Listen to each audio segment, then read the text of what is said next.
भारतमृत सर्वस्यं विष्णु भक्तद विनिश्रितम गीता गंगोदकं पित्या पुनर्जन्म न विद्यते।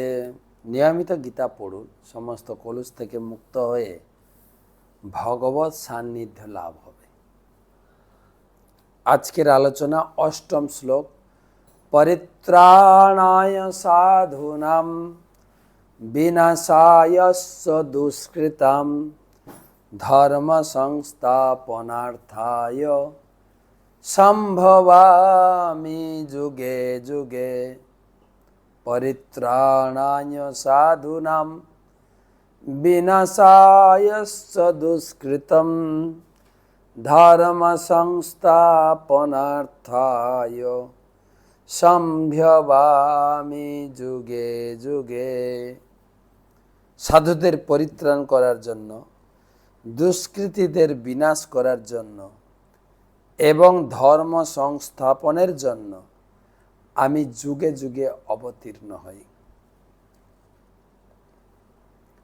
গতকালকের শ্লোকে ভগবান বলছিলেন আমি যুগে যুগে এই জগতে আবির্ভূত হই।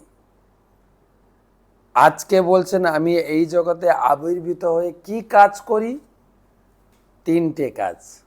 প্রথম কাজ হচ্ছে সাধু বা ভক্তদের আনন্দ প্রদান করা, প্রথম কাজ।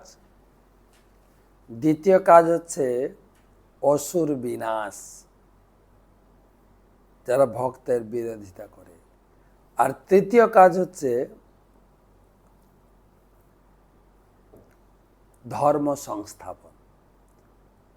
তো ভগবান তিনটে কাজের জন্য এই জগতে আবির্ভূত হন।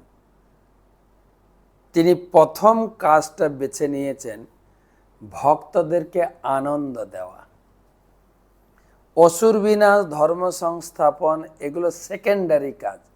প্রাইমারি ডিউটি ভগবানের ভক্তদেরকে রক্ষা করা। ইংরেজিতে একটা কথা আছে, ভগবান বলছেন if you care me I will care you. তুমি যদি আমার যত্ন নাও আমি তোমার যত্ন নেব। তাই ভগবান বলছেন আমার সমস্ত কাজের মধ্যে প্রথম কাজটা হচ্ছে ভক্তদেরকে রক্ষা করা, ভক্তদেরকে আনন্দ দেওয়া, ভক্তদের সর্বতোভাবে ভক্তের সুরক্ষা বিধান করা। প্রত্যেক ভক্ত এই কথাতে সম্পূর্ণ বিশ্বাস হয়ে ভগবানের প্রতি ভক্তি যাজন করা।